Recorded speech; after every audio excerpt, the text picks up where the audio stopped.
देखिए, यहां पर हम ये बात साफ कहना चाहेंगे, जो कर्नाटक में हुआ है वो सिर्फ दुखद और खतरनाक नहीं है, वो देश के लिए एक विचार करने का विषय है कि जो लोग आते हैं इस प्रकार से, जो आपसे कहते हैं कि गारंटी हम पूरी करेंगे, वो आपको कुछ हजार रुपए का लाभ देकर खुद करोड़ों रुपए किस प्रकार से अपने हित में प्रयोग कर लेते हैं। और आपको लेटेस्ट शायद पता हो, हरियाणा में उनके एक विधायक के कैंडिडेट हैं असंध के, उनका नाम संभवतः शमशेर सिंह है, उनका तो वीडियो अवेलेबल है। वो कह रहे भाई अपनी सरकार आएगी तो पहले अपना घर भरेंगे, फिर रिश्तेदारों के लिए करेंगे, उसके बाद फिर सबके लिए करेंगे।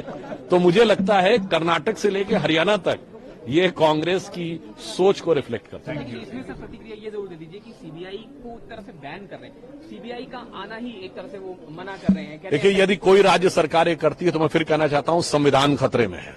अगर कोई ये कहे कि केंद्रीय एजेंसी राज्य में काम नहीं कर सकती है तो संविधान खतरे में। और दुख की बात यह है, कर्नाटक में तो वहां के जो वित्त मंत्री थे डीके सुरेश, उन्होंने तो ये बोल दिया था कि हम ज्यादा वो देते हैं टैक्स, इसलिए हमें तो, उनसे पत्रकार ने पूछा तो क्या मतलब, क्या अलग हो जाना, तो क्या उसके बारे में भी सोच सकते हैं।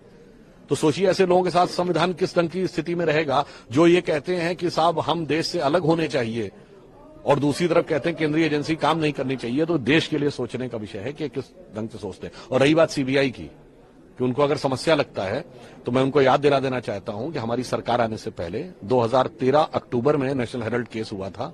हमारी सरकार नहीं थी, जिसमें सोनिया जी और राहुल जी को वो लेना पड़ता। सीबीआई के ही केस में 2011 में कनिमोझी और ए राजा जेल गए, हमारी सरकार नहीं थी। 2010 में सुरेश कलमणी जेल गए, हमारी सरकार नहीं थी।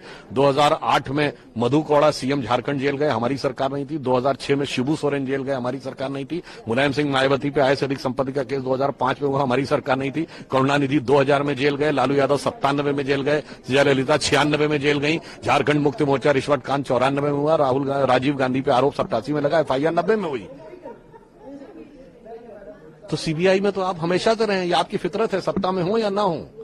इसलिए ये आरोप व्यर्थ है कि 2014 के बाद हो रहा है। मैं चुनौती से उनसे कहता हूं, पिछले 30 साल की एक लोकसभा बता दें जब इनके किसी नेता ने भ्रष्टाचार के आरोप में, इन सारे दलों में से किसी ने